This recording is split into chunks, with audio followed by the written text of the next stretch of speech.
You know, this like epic drum intro, like dum, dum, dum, dum, dum, dum. Yeah, most definitely. If someone were to like meet you in the back alley, could you just be like, yeah, no, Yeah, not I happening. did that. I mean, it wasn't so What? dramatic.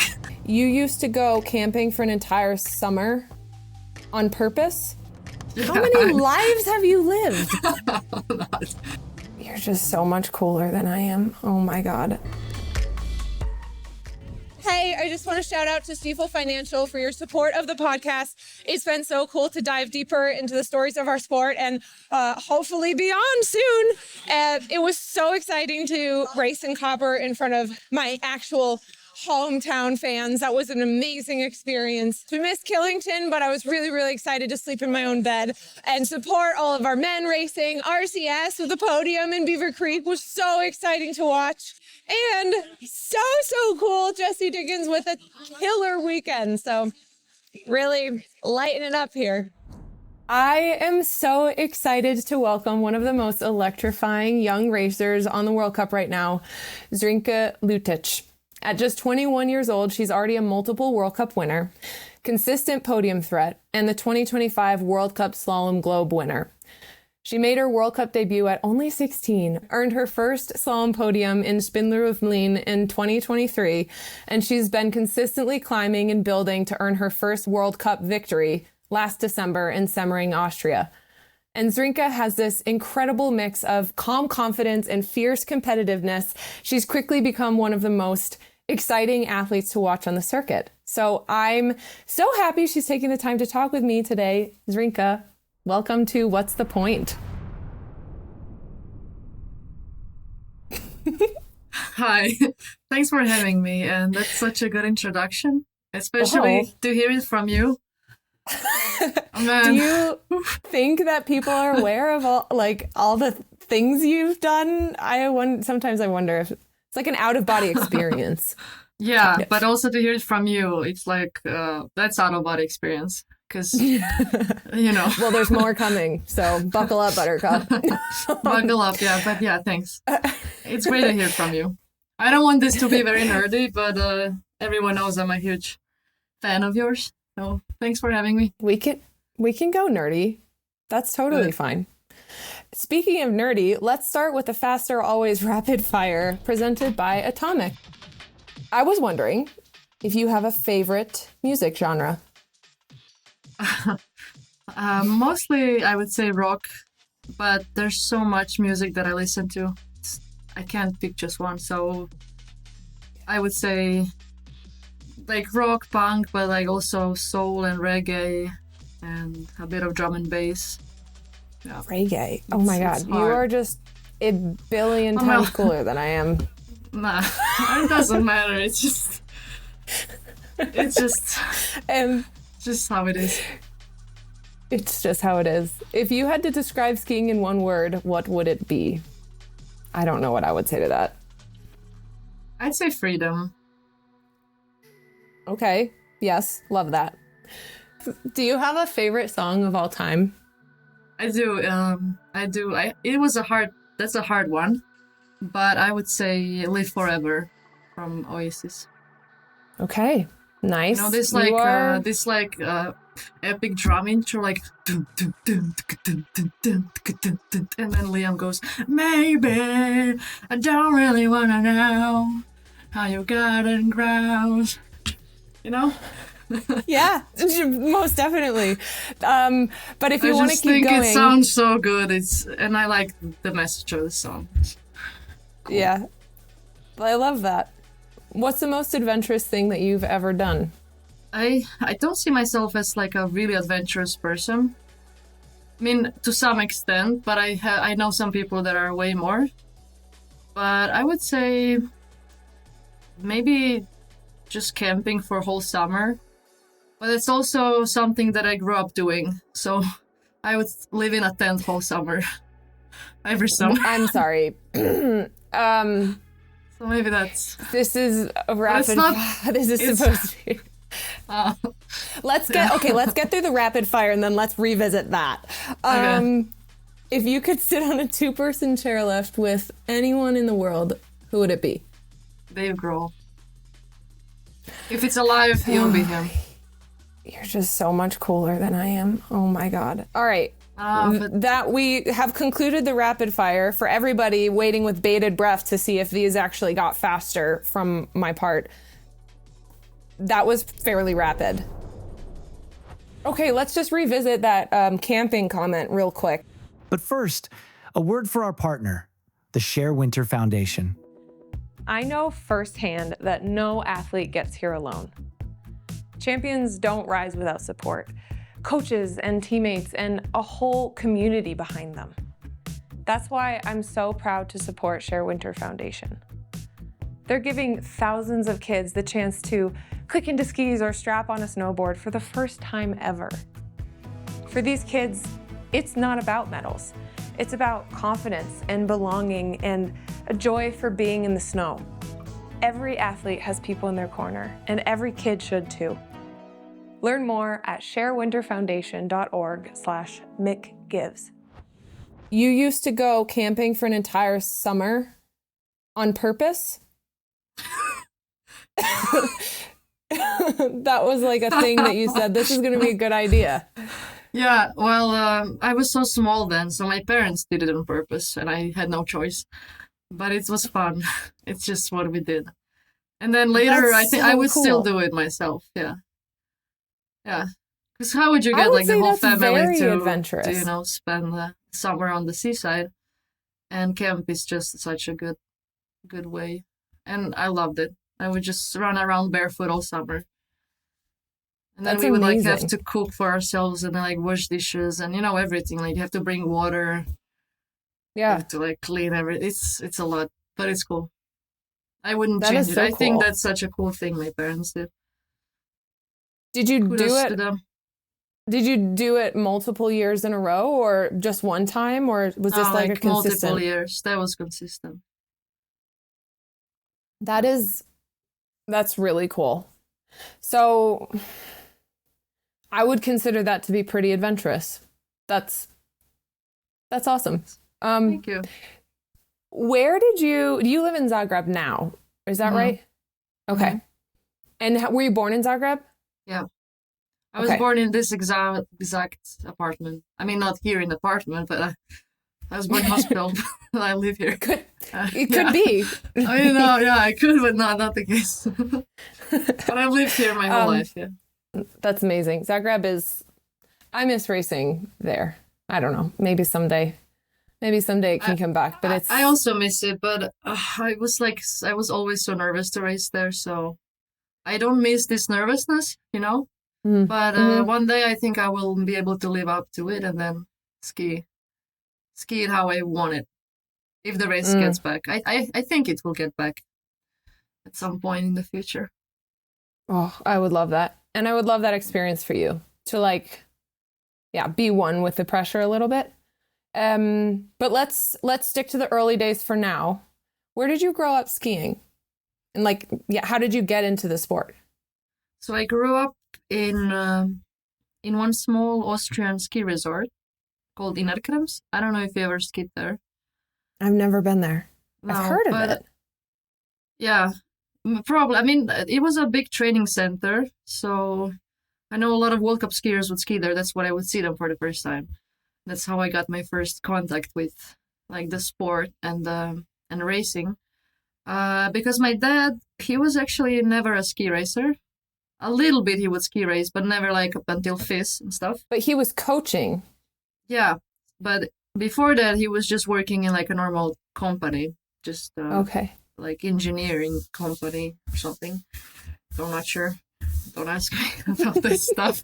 Math things. Like the stuff you never know what your parents are doing really, or like you can't explain it. But then he wanted to spend more time with us because he was like a really demanding job. He would never really see us. And then he had some options just out of the blue. One friend of his was running a ski camp for kids there in Austria.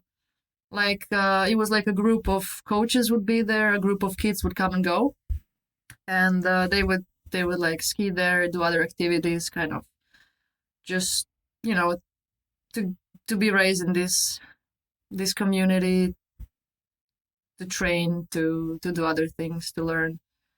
And then he would work there as a coach, and he would take all the family there. And that's where I started skiing. Every winter we would spend there. So we would live not half, but one part of the year there, and then the rest here in Zagreb. Did you go to school in Austria too during that time? Yeah, I went to primary school there. Like in the mornings I would be in school, and then in the afternoons I would ski. And so your dad was coaching. Did he coach you in the beginning, or did he like teach you how to ski? He taught me how to ski. And at the beginning he was like coaching all of us. All my siblings know how to ski. They're still skiing. But he was also coaching other kids. But he was my only coach so far. Yeah. In skiing. Yeah. So he taught me everything, basically. My mom taught me German more and like these other things. But my dad taught me everything about skiing, about sports. And yeah, about math. We would do math together. I hated that. So he would do this stuff, and then I would do other stuff with my mom. He's just like, just so good at it. And yeah, no, really. And Yeah. I feel like he could never understand how I'm so bad at it. And it's such a bad thing to explain math to you, I think, And I would have a lot of school to catch up. So yeah, it was a lot of these intense sessions. I'm so happy I don't have to do that anymore. That's like one of my favorite parts of being an adult, adult, I don't have to do that. I don't have to learn something I don't want to learn, and I don't have any ambition to learn, and I don't understand. That's amazing. It's so true. That is so true. I've never heard someone put it that way, really, but that's so true.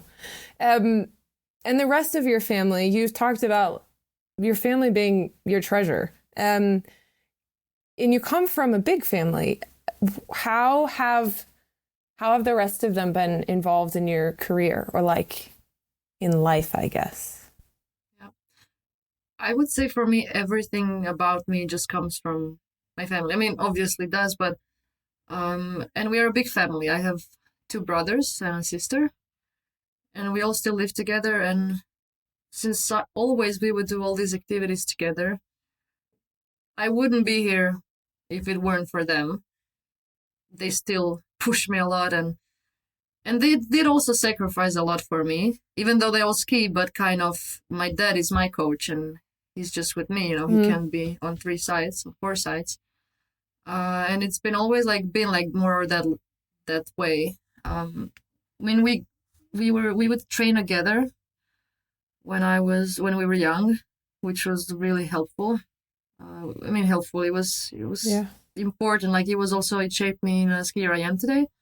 To train against my brothers and to see how they approach it. The guys are just better in these things sometimes. Although I would beat them quite often, that was great. And I really loved that. And then as I went in FIS, then we had to separate our ways. So now it's been like that my dad is with me and the other ones kind of have their own teams. And so they're still skiing. They're still racing. Yeah, they're still racing. Yeah. 2 of them are now in Finland. One raced the World Cup now also actually, and the other one is still making his way, in FIS races. My little brother and my sister, she just recovered from an injury, but she will be skiing pretty soon again. So yeah, we're all in this together.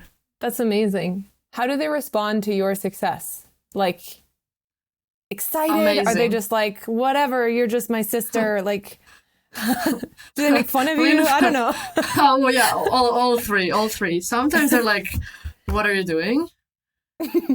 But mostly they're really supportive. And also, they care so much about it.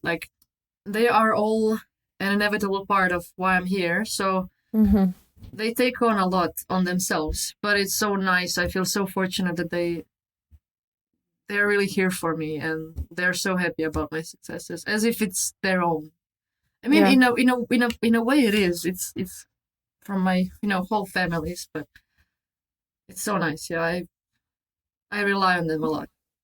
Yeah, absolutely. And that support system is so important. You've talked about the support you get from Zagreb, from home and school and friends and maybe people who don't know too much about the sport. But you feel that support anyway. Can you just, I don't know, talk a little bit about, or even shout out to Zagreb for being the incredible community that it is? Yeah, of course. So that's a good point. As I come from like not such a athlete or skiing oriented community, I just grew up in like a town, normal town, has its own clock and troubles and stuff. It's like no one really cares about my skiing here. I mean, they do, which is nice, but in a grand scheme of things, it's like people just go to work every day and go to school and like wait for the bus. And it's not like I grew up in some like Austrian ski village. I mean, I did partly, but you know what I mean, where just skiing is the just in culture, and it's just such a normal thing, and everyone lives and breathes skiing. And here I would like go to, normal school, having normal friends that like do other activities, or I would even go to music school here in Zagreb, and I would just do so much of other sports as well. And I kind of got exposed to this like normal way of living, and I think it got me some perspective on things. And it was fun to I have so much friends like don't even understand what I'm doing, really. I mean, now they do more, but like most of them never were in the mountains, or most of them never saw snow, or only when it falls on Sleme, which is not so often, unfortunately. We could use a little more, and then we'd be racing there again. Yeah, exactly. But they've never been on skis, but they were still so supportive of me, and like always wanted to hear about this other side of me. Like, what am I doing when I'm half of the year away? And then I would tell them all these stories and all these, experiences and memories. And even though they couldn't really, I think, imagine how that is. But they were so supportive. I still have so many friends from school, and like so many good connections with the teachers there that were also so supportive. Like, my school let me be away for like half a year, and still, I could manage to finish the school in time and everything. So, which is not often the case. No, but they were really holding my back, and that's for sure. Yeah, that's incredible. And like having such a support system, such a village to be there for you, even if they can't be there with you, or if they don't even understand what you're doing, but they're so proud anyway. I do think that's something special. And it is like when you go home, you're home and you've known them from before. So it's like maybe less superstar vibe, more like this our hometown girl. She's our star, but like kid from the block we've known forever. Somehow does it help you feel grounded? Yeah, it really does. I would just sometimes go to the, back of our school in our neighborhood. There's like a court and a field like for basketball and stuff. And we would just play basketball or something, and just someone would come, hey, what's up? And even though I won a race the day before. And it's great. I love it. Like, it's cool. That's so awesome. And also like people in like these ladies that work in supermarket here, they would like always recognize me and how you doing, and and the neighbors, and it's so like healthy and like normal. So did you always imagine being a World Cup skier? Or like you did a lot of other things. It sounds like you were doing other sports. Did you always imagine World Cup ski racing, or how did that evolve? Well, it evolved from this Austrian place where I grew up, town, but it's not even a town. It doesn't even have a supermarket there. It's a ski hill. Really, it's a ski hill. Yeah, yeah, totally. But maybe a hotel and that's it. But this Austrian piece of mountain. You know how it is, yeah. But it's wonderful there. Like, it's my second home. But yeah, back to the point. I did so many other sports because it was just, I think, a way of how my dad and my mom wanted to raise us, to be active, to be healthy. And I had a lot of energy, and Dad had to go somewhere, and I mean, also four of us. Then can you imagine? Also being so, I think it was easy just put us in some No. sports, give us a ball, and like see you on dinner, and that's how it was for the most of my life. Yeah, and I did so many sports, and at the time I remember I was training judo, and I was even pretty What? good. And then, How many lives have you lived? Oh my Many. God. Oh my No, goodness. I trained judo. So, and I got a green belt. I got that far. And I even went on some competitions for that. I think I was like second in Croatia at some point in judo, in Oh my my age group or goodness. something. So can you like defend, sorry to interrupt, but could, if someone were to like meet you in the back alley, could you just be like, yeah, no, Yeah, not I happening. did that. I mean, it wasn't so What? dramatic. But in school, there was like some guy that was like really mean to someone and something. And then I like came there and then I like did a move and then, yeah, I got him down. I got him Sounds down. terrible. I did it. So I was like, I was He a was bully. down. I was not a bully, I swear. It was No, just you he were the deserved it. protector. As He the was a bully. protector of the Yeah. neighborhood. Yeah. Okay. You're like so cool. Okay. So keep going. You were doing judo and you got the green belt and you laid that kid down on the lawn. Done for whoever that kid is. Bye-bye. And then you I kept trained like also. kicking ass or? Yeah, I mean, I trained judo for a long time. It was a great sport for like developing everything. At the same time, I was skiing. But then I would train football a little bit. I would train volleyball a little bit. I would play cello at the same time. Then later, I would do some gymnastics. And I would also do hip hop at one point. Sorry. I mean, not all at the same time, but when? Like later in the day or later in life? Did No, you in know life. you're Like, sorry. I would. I gotta go back to the intro. You're 21. Is that what I said earlier? Yeah. But, you know, Okay.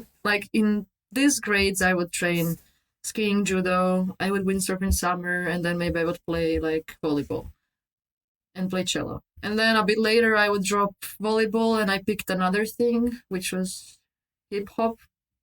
I was so much Oh. into it at the time, but I'm not really a good dancer, I have to tell you. But I thought I was I don't great. believe that. I don't And I believe had that a for lot a of second. fun.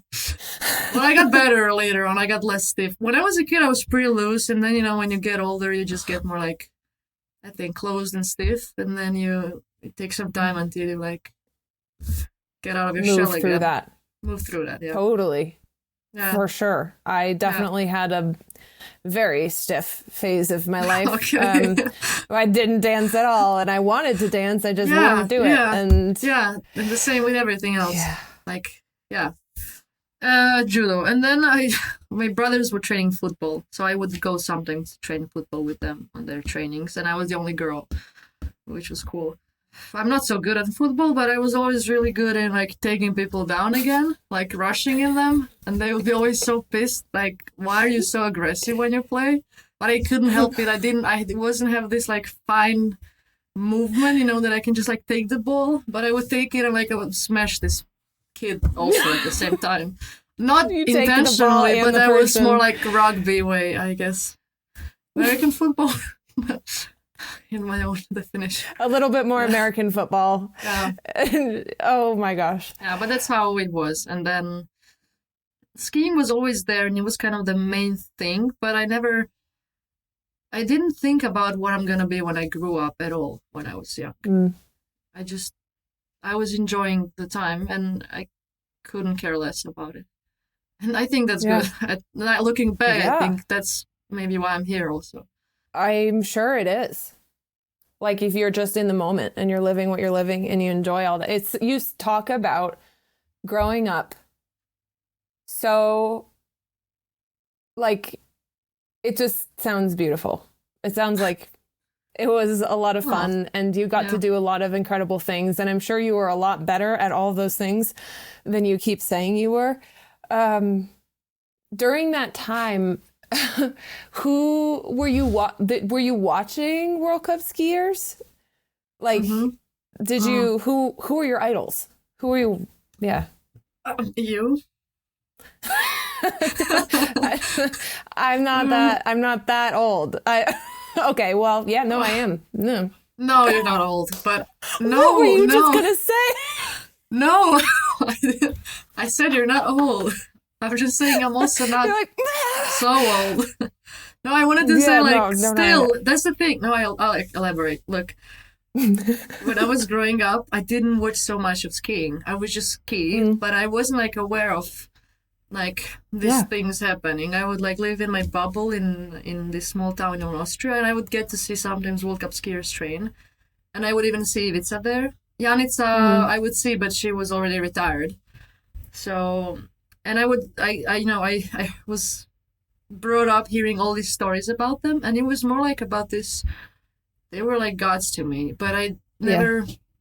It's not like I followed every race. I wasn't like I had no idea about Yeah. sometimes when they're racing on all the venues but then later I remember watching more, as I grew more like older and conscious of like what I'm actually doing here. And before that it was just fun, and I didn't my attention was everywhere, so I couldn't really understand, I think, like how the skiing World Cup works. That's what I mean. But then when I started really watching it, I would watch you and like you would win every race, so that was great to me. And I would watch you, sure. Really, that's what I like. Those were my first real memories. I was watching Of you. watching skiing. Yeah. Yeah. No, I mean, to be honest, that makes a lot of sense because my first real memories were watching Janica and Anya Persson. And so it like the timeline, it completely adds up. And when you're a kid, you're just a kid. I don't know. Yeah, But you're a kid. yeah. So that does make sense, which is kind of wild for me to think about. Now I'm having an out-of-body experience. But the Kostelic family, they have been so pivotal in our sport. Did you feel like you said they were like gods? I mean, did they impact you when you were growing up, even before you were aware of the sport? How was that impact? Yeah, that's the thing with them. You hear about these idols, you have these idols, growing up, and you don't even have to see them or like really know what they do. It's kind of there's something that draws you to them. And to me, it was all these stories. Like they were kind of living legends at the time, and they still are in the sport community in Croatia and in all this part of the world, but also everywhere in the world. They were really, really big. So definitely, I would hear about them and I would appreciate them before I really got to learn more about them. Now I appreciate them even more, of course, when I got into to really learn about their stories and all these experiences and injuries and the successes. And also now when I'm doing what they did and seeing how challenging it can be and like what it takes, then I'm like, wow, that's crazy what they did. Yeah. And Janica, was she like coaching you your first year FIS? She was. Yeah, she was on my team as like assistant, kind of an advisor, and just someone to kind of guide me through all of that, which was a really interesting experience. And I looking back, I think I was kind of too young to understand all the good things she would try to impose on and like tell me. I realized that I just have to figure these things for myself, and then as I did later on, now I understand, what she meant sometimes. But at the time, I was just like all over the place. Everything is new, and I was so unexperienced, so I couldn't really understand. I couldn't take in all the good things she would tell me. Maybe not at that time, but I imagine over the course of your career, these moments will come up where you think about something she said. Maybe you forgot it, and then it comes up and you're like, oh my gosh. That's so true. And then I would text her and we would like talk, and I would like, I know what you meant. Or when I would see her now, it's much different than it was. Yeah. Yeah. I just Which is needed cool to because grow up, and but you have to experience, it's like you said, you have to experience it like step by step. And if I were to look back on my whole career, I for sure can say like lessons I've learned over 13 or 14 years, probably the way that she could say like, here are lessons that I've learned. But when you're learning a lesson at 21 years old, 25 years old, or 30 years old, it impacts you very different. So you, as much as you would try, or as much as she would try to probably tell you how it's going to be, you just can't. It's like trying to learn. We can talk about math. I don't know why I think this is a good idea, but it's like trying to learn calculus before you've learned algebra or something. It's just like, this doesn't apply. Yeah, it has no place. Like, you can't sort it anywhere. You can't make anything out of it. And then later, when you put the pieces together, then I know what I'll do with this piece, and then and now I have the picture, and it represents something, and it helps. Yeah. There have been comparisons between you and Janica, and it's a huge compliment to say you have this talent of Janica Kostelic, and I imagine it's also not that easy to navigate. How have you been able to kind of work around these comparisons or this description of your own skiing? Yeah, it's so fascinating to me, and I don't understand why that is like that, especially I think in our mentality of Croatian people, that they always look for like next someone, but in a way, like in a very like like this way, it's kind of so not realistic, and it's so like out of the picture. Like, it doesn't really make sense to compare anyone to anyone, but kind of like looking for a new this football player, a new god, like a new legend.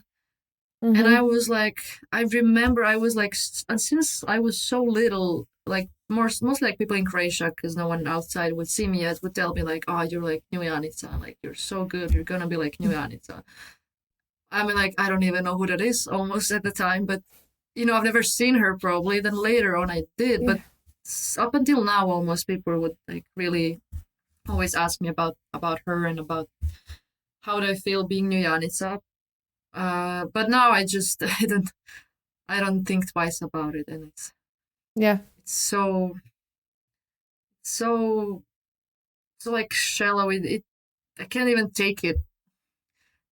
Seriously. Yeah. No, it makes sense. Yeah. And it's true. And it's so good that you've like basically like you've heard it enough times that you're numb to those comments now. Yeah, exactly. Because it doesn't do me anything. And I'm not new Janica, and I'm never gonna be, and there's never gonna be a new Janica, and there's never gonna be a new anyone, and there doesn't have to be. And she was so unique, and I think just undermines that. Like, I don't think that she likes, also people being like, oh, this is new you. Like, how is someone new me? I'm just me, and I'm the only one. That's me. This is so interesting to hear you talk about this, because I've had these same conversations, coming up about Lindsay, and that I think it's the same in every single culture. It's that you want to be able to just be in your space and do what you do, and not to be basically not to be in their way, or making something less of their accomplishments, or it's just not comparable. It's what you said. Yeah. And it's not comparable, and you can't measure, I think, a person's, or in this case, athlete's success. Because if you measure them, if you compare them, it's almost like you measure them. So kind of, if you're not, so people would say I should be like her, and then I'm never gonna be like her, but also like the things she achieved, also in like such a short span of a career, is impossible to me. Like, I'm behind. I'm never gonna get there until 24 years old, or and that does not mean that like I'm a less of a person at this point. I mean, it's just like, I think what's incredible, it doesn't matter. It's so, you're like measuring something that can be measured. Yeah, totally. With like arbitrary measurement. It's so abstract. It doesn't make any sense. No. But it makes everything totally much more complicated. I think also now it's easier, but like, I see how it would affect me, coming in the FIS, I won Topolino, she won Topolino. Everyone was like, that's it. Like, my first World Cup race, everyone thought I was gonna, I don't know, win or something. But it gotten almost to the point where I would think, like, if it doesn't go like that, then something's wrong, because that's kind of how it goes. Because my world was so small at the time. Like, I didn't know what it takes. I only, you know, or I would see you or like some other skiers, and like, it seemed like kind of natural, because that's what everyone kind of feeds you.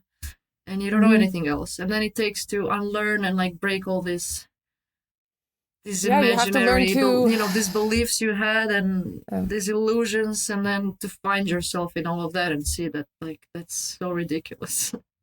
Yeah.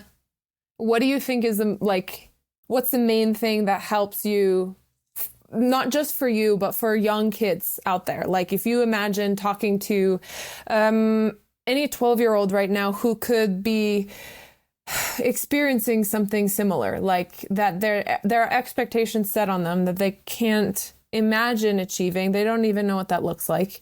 Is it time? Is it just hearing it so much that you stop caring because you just can't care about something that you've heard a million times? Like, what is it that helps to move past that? Well, here it was, what really helped me was also the way I was just raised and the people I had around me. But also it affected my family. So, it's not like we're all in this together. Yeah. And sometimes you have to lean on someone, but what if that someone is also affected with kind of the same thing?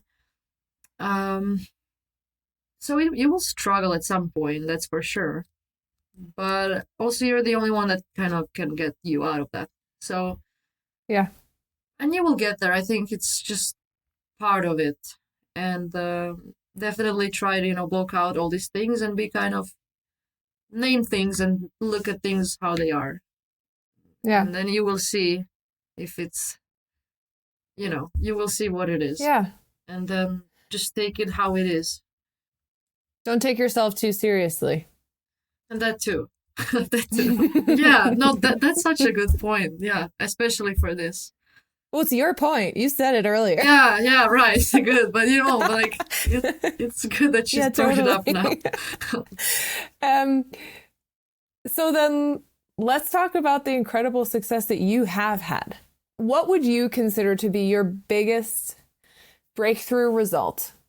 Would it be your first World Cup race, your first podium, your first victory, or your first globe, or something entirely different? That's such a good question. I like how you put it, because no one really asks you that. All the journalists are like, "Oh, when you won, that must have been like your biggest." What does it feel like to win? You know what I mean? Like, I existed before I won. That's the thing, yeah. Yeah. So I would say for me, maybe the biggest breakthrough was when I won juniors in Panorama, 2022. That even though I won Europa Cup before some races, but this was kind of like, because I was struggling a bit before, and then I really was working on something. I overcame that, and it paid off, and I did it, and it released like so much energy that then I was like 5th in the World Cup finals then I was actually faster than you in the second round. And I was looking back, I was so silly, but I was like, man, I just beat Mikaela. I can't believe that. No, but that is so real. No, that is such a real feeling. I have had it so many times with other athletes. Yes, it matters. Yeah. No, it does. I mean, for sure. It's cool that you say it also. But I remember like you crossing the finish line and like going behind me, and I was like, what just happened? Like, it's like I'm like watching myself from outer space. Yeah. That was an out-of-body experience. And then, what I said, which was like, I am so silly, or I don't even know how to say it, but then in some interview I said, I can die in peace now. I was faster than Mikaela or something. Oh my God. Wait, that's amazing. Yeah. At least somebody got something out of the day. My gosh. I mean, you had a great season. No. And but that's the thing. At the time, I couldn't even understand. what happened. But now I know, how the season is long, how it is sometimes to race World Cup finals, and Yeah. and it's just maybe not like realistic. I mean, it's a race, but it's also you're not at your best, and someone Yeah. maybe is at their best. It's kind of different, but still, it's a race. I see what you're saying, but yeah, I also see like a race is a race. And I think throughout the entire season, every athlete is having their own little peaks and valleys. And, that's why there are these races where there's these huge time gaps. And then there are a majority of the races where it's like, it's quite a fight and where everybody's sort of at their best level. But it's World Cup finals. It doesn't an achievement is an achievement.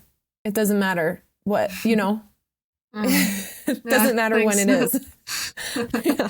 No, I totally agree. And then after the next season, the podium, my first podium, when I look at pictures and videos from that first podium, I've never smiled so much in my life. Like, not even after I won the first time or like after the Globe. It was just because you never know if it's gonna happen. It's kind of, and when you do it, then like you're there. When you win, but you podium so many times before, that's kind of a natural, I mean, almost natural next step.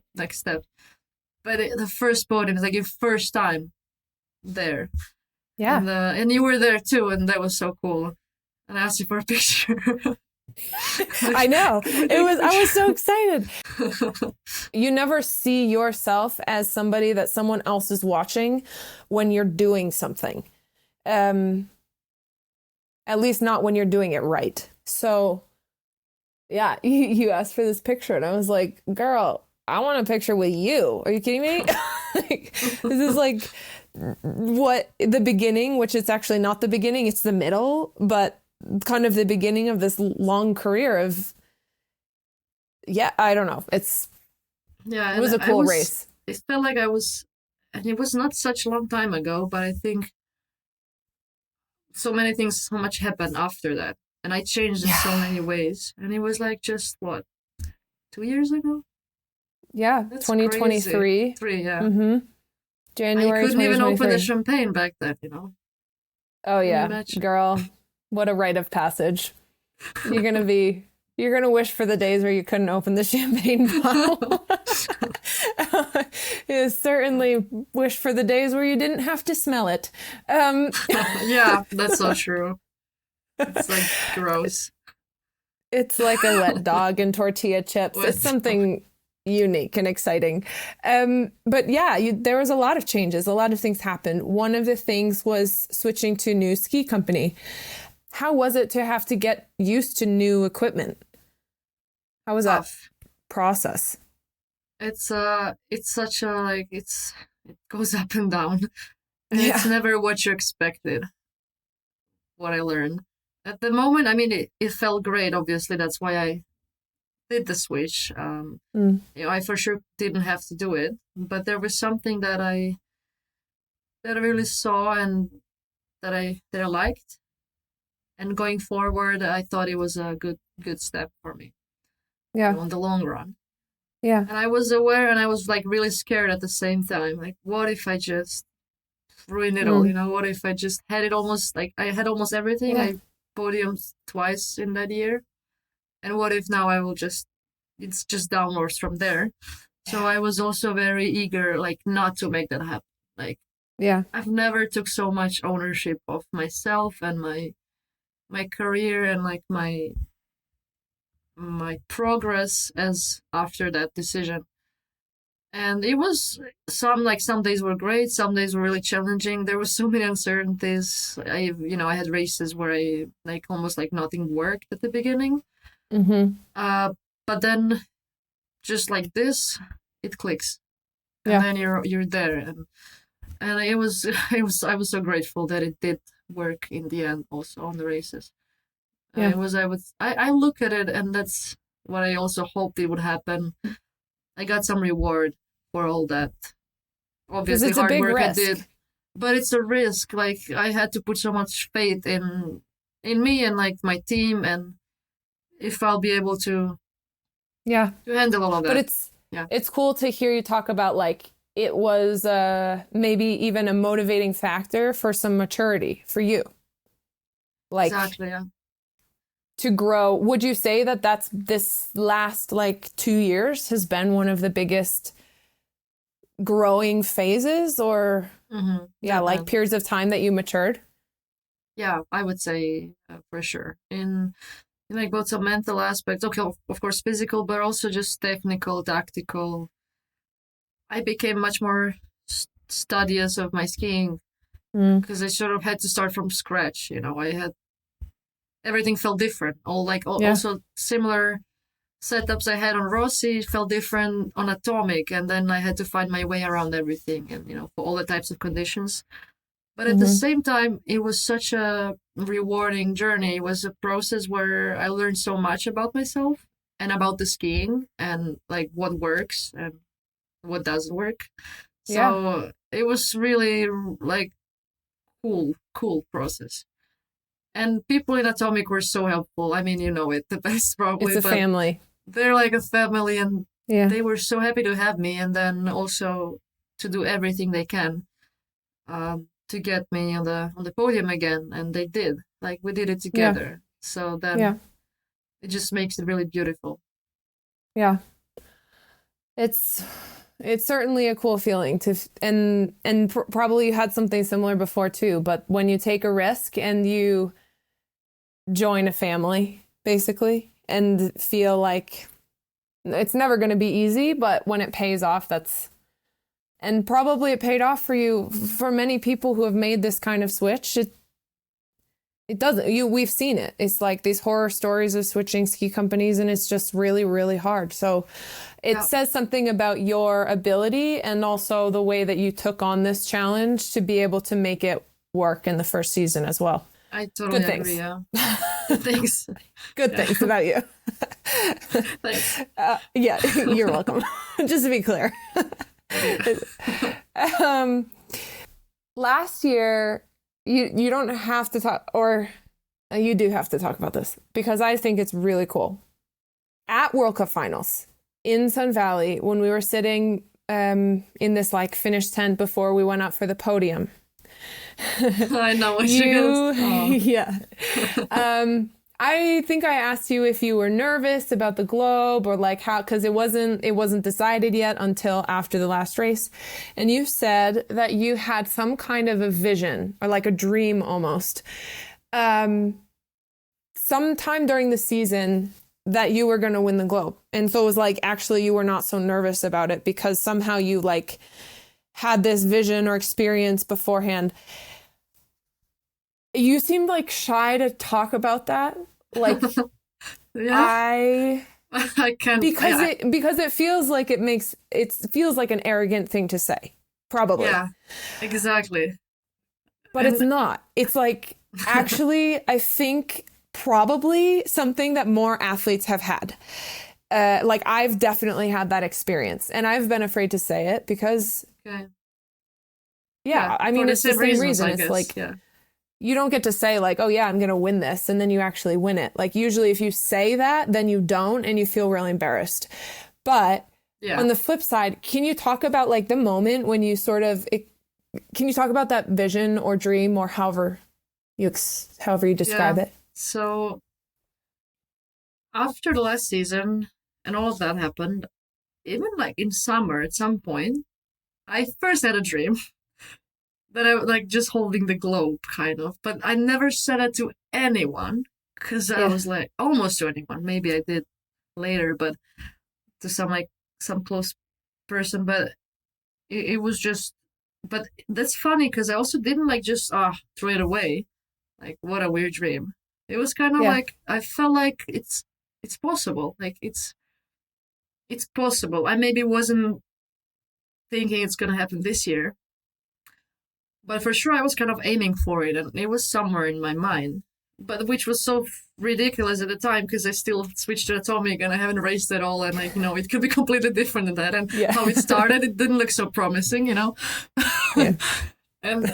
but then after my first win, I was like, wow, that's I mean, it's here. Like if I can win, I can believe that I can also win a Globe. I can Yeah.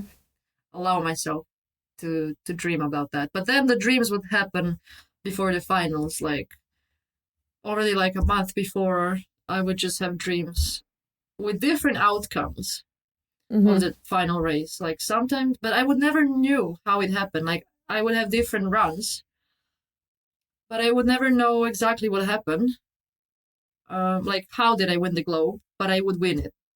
If you know what I mean? Like I don't know if I won or like if Camille was second or like for how many points or like I had no. That doesn't really. But I would hold the Globe, and I had like 3 of those dreams. Wow, that's crazy. That's so cool. Yeah, no, it is, but I've never like, I was like, what? I guess because you think about it so much, it just becomes part of your subconscious. Yeah. And you can't help it. Like, I would think about it all day. Like, what can I do? What, preparing for the race, for everything. And then you start to dream about it. But I also took it as a good thing.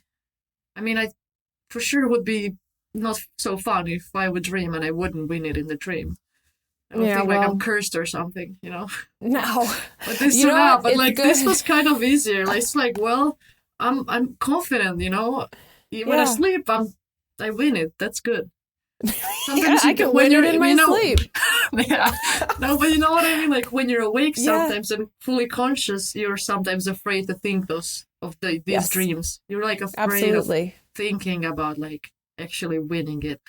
You don't dare sometimes. And then even if you sleep and you dream about it, then I guess I shouldn't be so afraid of it. That's a cool perspective. I never thought of it that way.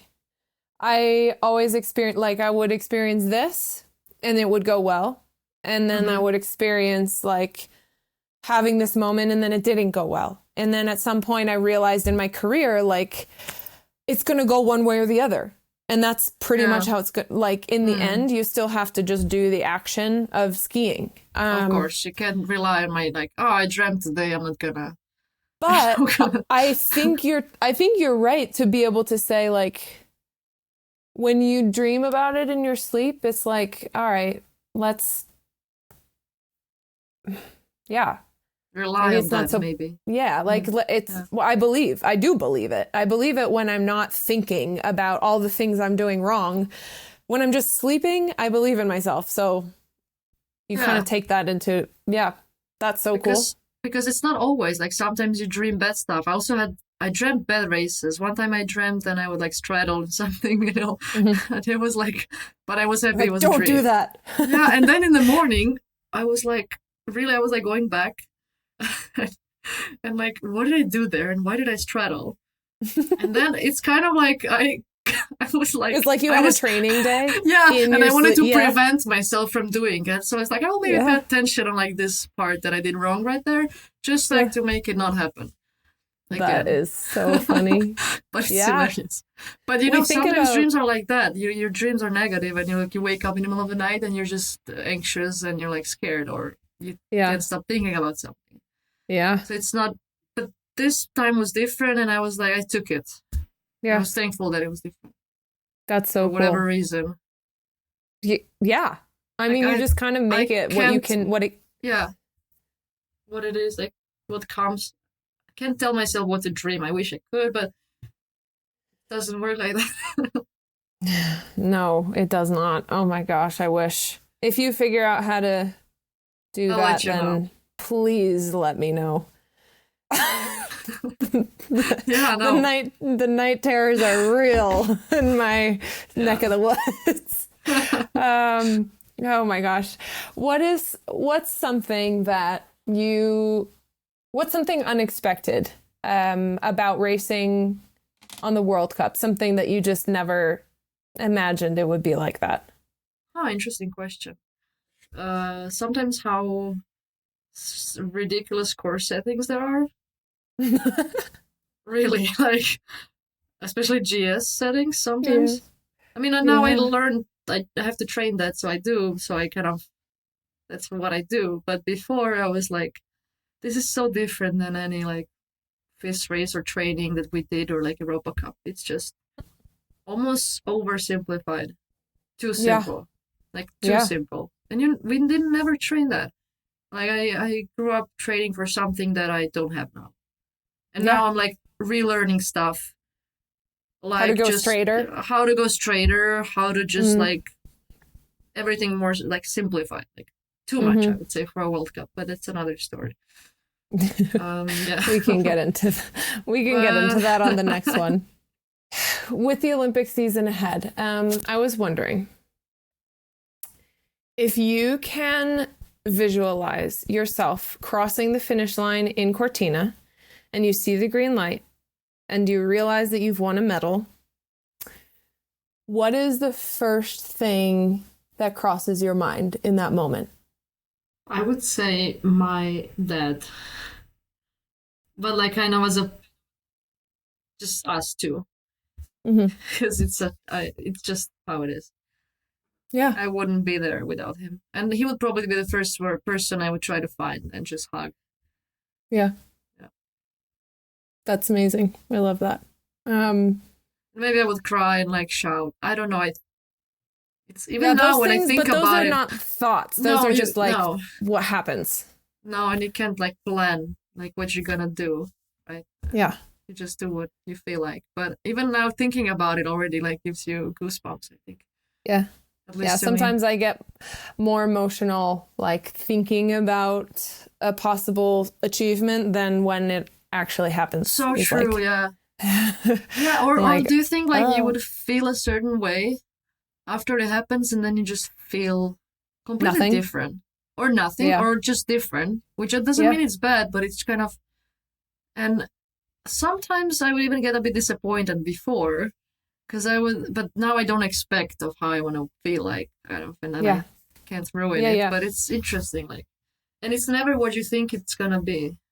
Yeah, never. So, no, it's always different. I thought, like, after if I would win the first time or if I would win the Globe, I would, like, explode, but then when you do it, it's different, because to do it, you already have to think you've done it. And you have to kind of live like you already did it. Yeah. And I think that's why it's not so strange to you. Yeah. It's like so many training sessions and so many races and all of these things. And then the Globe happens and you're like, this is just one moment. This doesn't even scrape the surface of what's happened this year. It's a bit like, it's like a paradox, because if you would, when I was young and I would like look at someone winning the Globe and I would think, what if I could win a Globe? And I didn't know what it takes. It seems completely like a different feeling that you would have than when you're actually there. Yep, totally. What do you think about the meaning of legacy? Like, it doesn't have to be yours or anything, just like, why do people keep asking this question? I'm asking it now, but like, what does legacy mean? It's such a good one. And then I honestly don't really have a straightforward answer. But legacy to me, I would think of the records and all the goats in the sport and of you. I'm young. I don't think that's the thing. Like, how do you define if you're qualified enough to leave like some sort of legacy, or does everyone can leave a legacy? And is it just for some like excellent or just specific individuals, or it's kind of meant for everyone? Yeah, I'd like to think that I don't know. I have no idea. Like, I don't know what to tell you. That's good. That makes me feel better. And the reason I'm asking this question, we're in the point of what's the point is. I've had this question a lot. I've been asked this a lot, and I never really know how to answer it specifically, because how should you know what your legacy is going to be at 20 or 21 or 30? But I think one thing I'm pretty certain about is that legacy is for everyone. I think I like to think so. I would agree with that. And it's also, maybe now we look at it more as like in an athlete career span perspective. But it's more something I think you can reflect on your life, and after you've lived the life. Yeah, totally. And it's for everyone. Like, everyone gets to live this life. So it's not just for athletes or for some legends.